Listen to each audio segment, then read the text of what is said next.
සුබ දවසක් ඔයගොල්ලෝ හැමෝටම මේ වීඩියෝ එක අරන් ඉන්නේ රජය රැකියාවක් වෙන ඔයගොල්ලන්ට මේ රැකියාව තියෙන්නේ තරුණ කටයුතු හා ක්‍රීඩා අමාත්‍යාංශයේ ජාතික තරුණ සේවා සභාවේ. එතකොට හැබැයි රාශියක් තියෙනවා මේකට.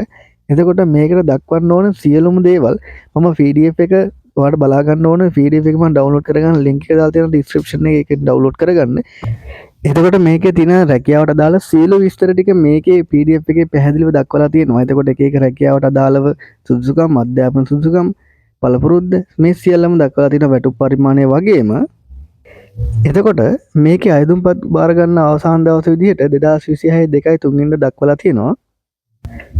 මෙන්න මෙහෙම පොදු කොන්දේසි ටිකක් එයාලා දක්වලා තියෙනවා. ඒ වගේම මේක ඔයාලට ඔන්ලයින් පුරවන්න තියෙන අයදුම් පත්‍රය පුරවන්න තියෙන්නේ. මම ඒකේ අයදුම් පත්‍රය පුරවන ලින්ක් එක දාලා තියෙනවා ඩිස්ක්‍රිප්ෂන් එකේ ඔයාලට ඩිරෙක්ට් ලින්ක් උන හැකි එතනට. ඒ වගේම ඔයාලට මේ දාන නම්බර්ස් දාන්න තියෙන WhatsApp නම්බර එක ඔයාලට සහ කෙටි පණිවිඩය එන්න වැඩ කරන නම්බර එකක් දාන්න. ඒ වගේම ඔයාලට මෙන්න මේකේ අයදුම් පත්‍ර පිරෙවට පස්සේ ලැබෙන අයදුම් පත්‍රය ඩවුන්ලෝඩ් කරලා ඔයාලා ළඟ තියාගන්න අත්සන සාතික කරලා මොකද ලියකෙවිලි දක්වන්න මොනවා හරි ප්‍රශ්නයක් වුණොත් එයාලා අපහු බලන්න ඕනේ කියලා එයාලා දක්වලා තියෙනවා මේ පොදු කොන්දේසි යටතේ. එතකොට එහෙනම් මේ වගේ වීඩියෝ එකකින් හම්බ නැවත ඕගොල්ලන්ට ජය වේවා.